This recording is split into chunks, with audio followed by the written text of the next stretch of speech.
हाफिजुर रहमान साहब क्या कहेंगे, बच्चों को ये भी एजुकेशन दी जाए जैसे दुनिया दे रही है अपने बच्चों को कि फर्स्ट एड की एजुकेशन क्या होती है, हेल्थ का कैसे ख्याल रखना है। ठीक है, आप सही कह रही हैं। बहुत ही आजकल के दौर में तो बहुत ही आपने अहम सवाल पूछ लिया जिसका जवाब मैं कोशिश करता हूं कि उसको जस्टिफाई कर सकूं। अभी रिसेंटली आपने अभी सानिया देखा होगा गुल प्लाजा का, जिसके अंदर एक फ़र्स्ट एड की जो हम नहीं दे पाए लोगों को, इवन कि जो फायर फाइटर जो के डेजिग्नेटेड थे जिनका काम था लोगों को रेस्क्यू करना, लेकिन वो नहीं कर पाए। तो देखिए अभी हम तो उन लोगों की बात करें, तो अगर यही चीज़ अगर हमारी तरबियत अगर बच्चों की इनिशियल एज के ऊपर अगर हमारी डले उनको सिखाया जाए। एक टर्म होती है CPR के नाम से एक होती है टर्म होती है, जिसके अंदर आप जो है जैसे अनकॉन्शियस बंदा होकर एकदम से गिर जाता है because of any reason, heart उसका जो है वो अटैक होता है या उसके पास उसको रिस्पायरेटरी कोई इश्यूज़ होते हैं तो वो गिर जाता है एकदम से ना।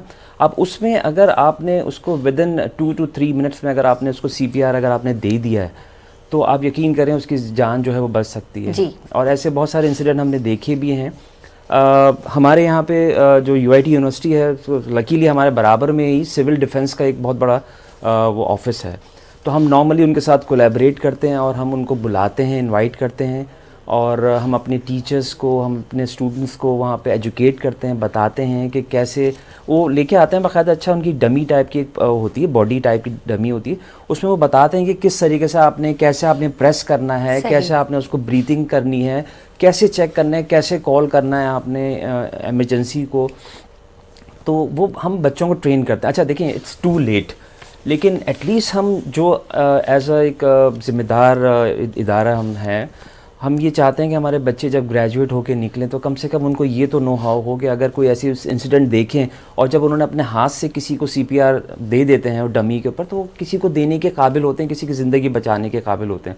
तो हम इस तरह से न सिर्फ हम एजुकेशन की तरफ कर रहे होते हैं फोकस, हम ये फ़र्स्ट एड की उनको ट्रेनिंग भी दे रहे होते हैं बच्चों को कि जब वो बच्चा ग्रेजुएट होकर निकले तो वो किसी की जान बचा सके। और आपको पता है कि जान एक इंसान की बचाना पूरी इंसानियत की जान बचाने के बराबर होता है।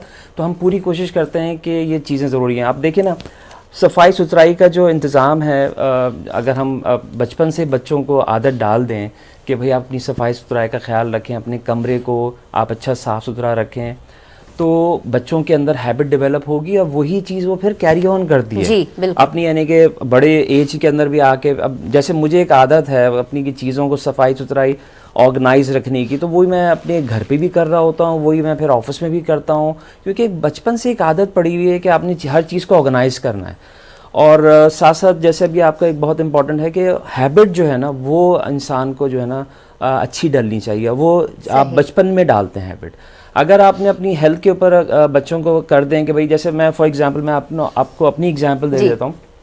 अर्ली एज में मैं बजाय इसके कि मैं कोई गलत चीज़ों में मैं पढ़ता, तो मुझे जो है वो कुछ अच्छे दोस्त मिले।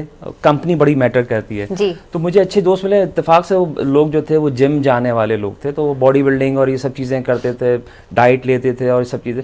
तो मुझे एक माहौल मिल गया, एक आदत बन गई, हैबिट बन गई, तो वो फिर कैरी ऑन होती गई। अभी तक जो है वो चीज़ें आदत रहती है, कभी ना कभी जहाँ भी ऐसी कोई चीज़ होती है। तो बच्चों के अंदर हमें एक तो सफाई सुथराई का उनके अंदर हैबिट डेवलप करनी चाहिए। मेन तो ये सफाई सुथराई है। एब्सोल्युटली। देखिए आप, हम जिस माहौल में हम रह रहे हैं कि आप देखें कितनी गंदगी और कितना, एक तो गवर्नमेंट के बस की भी बात नहीं है ऑनेस्टली स्पीकिंग। देखें जहाँ तक वो सफाई करती है, फिर गंदगी तो हम ही कर रहे हैं, हम ही कर रहे हैं। पढ़े लिखे इंसान जिनको मना है कि आप गंदगी नहीं करोगे। जी देखिए, मैं अपनी मैं आपको एक चीज़ बताता हूँ, बड़ी इंटरेस्टिंग, शायद आप लोगों के लिए भी बड़ी इंटरेस्टिंग हो, कि मैं अपनी गाड़ी के अंदर जो है वो शुरू में मैं फेंकता था चीज़ें बाहर। लिटरली मैं गाड़ी की कुछ चीज़ें खाता था वाइफ के साथ, बच्चे पीछे बैठे होते, तो वाइफ ने कहा कि भाई आप एक काम करें कि कुछ बच्चे पीछे बैठे हुए, हम पीछे चीज़ें फेंक रहे होते हैं, अच्छा नहीं लगता, इनको कैसे तरबियत देनी। तो मैंने अपनी गाड़ी के अंदर एक शॉपर रख लिया। सही। अब खाएं पिएं जो भी कुछ करना है गाड़ी के अंदर रखें, घर जाके आप उसको थ्रो करें।